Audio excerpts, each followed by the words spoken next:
Torah time! The weekly portion. What's it all about? It really means something. What can it teach me? Turn it. Everything's in it. Hi. This week's Torah portion is called Bamidbar. And at the very beginning of the portion, we read, Se'u et rosh kol adat b'nei Yisrael. Take a head count of the entire community of the children of Israel.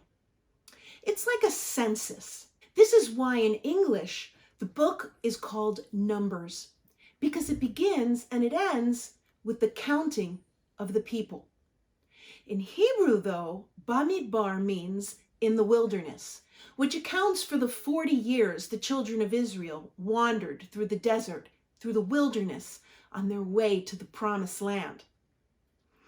Now, the accuracy of the count is debatable. What's more important is the idea of moving from slavery to being a free human being, worthy of being counted and counting in the eyes of God. Rashi, who was a very famous French rabbi, he wrote the commentary on the Talmud and also on the Tanakh, our Hebrew Bible. He was able to present the basic meaning of things in a very, very easy to understand way. So Rashi said, because they were dear to God, God counted them often. You know, like when you're on a tour or a school trip and the tour guide or the school teacher counts over and over and over again? Well, that's because each person is important.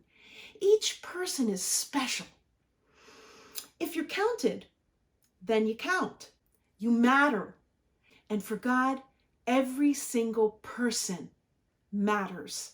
This portion is the first portion in the book of Bamidbar. Shemot, or Exodus, began in a very different way. That book began with the mistreatment of the Israelites in Egypt, Pharaoh treating them like one big mass, no individual value. So we know we count, but in Jewish tradition, it's customary not to use numbers to count people. Sometimes you'll hear someone Jewish saying, not one, not two, not three, etc. Why do we do this? We do it because we are more than just a number. We remember in our history, during the Shoah, during the Holocaust, the Nazis tattooed numbers on the Jews. With numbers, they just reduced them to lines on a ledger. This is one of the reasons that we use words to count instead of numbers.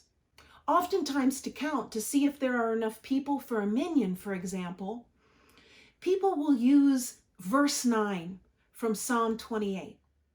Hoshia et amecha, uvorech et nachlatecha, Or'em v'nasem ad ha'olam.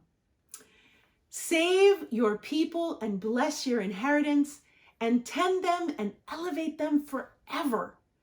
The Israelites being free from bondage, the Creator wants them to know that everyone counts. We are worthy. We should lift our heads because the Creator of all living things believes we are unique, special, and loved.